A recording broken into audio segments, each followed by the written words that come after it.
Serial Anupama में आज के एपिसोड में वनराज ने हद कर दी है। वनराज आज अनुपमा पर हाथ उठाने की कोशिश करता है। Oh my God. और सीरियसली अनुपमा जिस तरह उसका हाथ रोक के उसे जवाब देती है, अनुपमा पे प्यार आ जाएगा। सीरियसली आज के एपिसोड में जो आप देखेंगे आपका दिल खुश हो जाएगा। आज आप तो ये देख ही रहे हैं कि वनराज का पूरा परिवार इंतजार कर रहा है, लक्ष्मी पूजा है, लेकिन वनराज को होश ही नहीं है कि हर साल वनराज ही इस घर में लक्ष्मी पूजा करता आया है, दिवाली के दिन की जो लक्ष्मी पूजा होती है। लेकिन आज वनराज काव्या के घर से निकलता है और उसका दिमाग इतना डिस्टर्ब होता है कि उसे इस बात का ख्याल ही नहीं है कि घर में लोग कब से उसका इंतजार कर रहे हैं। समर कई बार वनराज को कॉल करने की भी कोशिश करता है, पर वनराज यहाँ फोन ही नहीं उठाता। वहीं दूसरी तरफ वनराज अपने घर के ही बाहर बैठा होता है, आता है थोड़ी दूर पे बैठा होता है और यहाँ पर चूंकि दिवाली है तो वॉचमैन है या जो भी वर्कर है वो सब आके वनराज से दिवाली मांगते हैं। ऐसे में वहाँ का जो वॉचमैन है वो उस कॉलोनी का वो दिवाली मांगता है तो वनराज उसे 50 रुपये देता है। ऐसे में वो कहता है साहब क्या कर रहे हैं, यहाँ बिल्डिंग वाले लोग 100 रुपये दे रहे हैं और आपका तो इतना बड़ा घर है, आप मुझे 50 रुपये दे रहे हैं। इस बातों को लेकर उस वॉचमैन और वनराज में बहुत बहस हो जाती है और वनराज बहुत ही बदतमीजी के साथ बात करता है। दरअसल बहुत फ्रस्ट्रेट चल रहा है वनराज इस समय, जिस तरह वो उस पर चिल्लाता है, उसे गालियाँ देता है, सारी कॉलोनी ये चीज़ देखती है।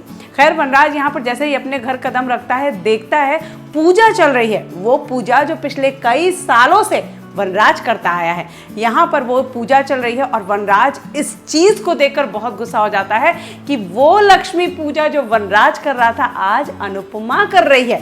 और वनराज को लगता है कि अनुपमा, जब से बाबूजी ने अनुपमा को इस घर का आधे का हिस्सेदार बनाया है, तब से कुछ ज़्यादा ही गुरूर में है। वनराज बहुत गुस्से में आता है, घर के अंदर आता है और सीधे ऊपर चला जाता है। वो वहाँ पर आता ही नहीं जहाँ पर पूजा चल रही है। घर में सभी लोग पूजा खत्म होती है, प्रसाद खाते हैं और इस बात से बहुत परेशान हैं कि आखिर वनराज अभी तक आया क्यों नहीं। किसी को समझ में नहीं आ रहा है, लेकिन सिर्फ समर और अनुपमा को समझ में आ रहा है कि एग्जैक्टली वनराज है कहाँ।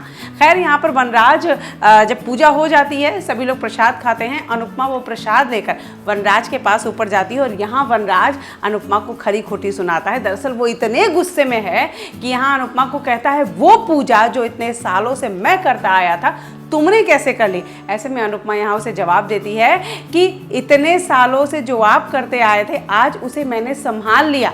सब लोग इंतज़ार कर रहे थे, लोग आपका इंतज़ार कर रहे थे, लेकिन वक्त आपका इंतज़ार नहीं करता और पूजा का मुहूर्त जो है वो बीता जा रहा था, इसीलिए मैंने ये पूजा कर ली। वनराज ये बात बहुत सुनकर बहुत गुस्से में आ जाता है और सबसे घटिया हरकत करता है, हाथ उठाता है अनुपमा पर और अनुपमा उस हाथ को रोक लेती है और कहती है कि अनुपमा वनराज शाह की तो अब हद हो गई है, वो नहीं बर्दाश्त करती ये बात तो अनुपमा कैसे करेगी। और आज के बाद ऐसी गलती करने की कोशिश भी मत करिएगा।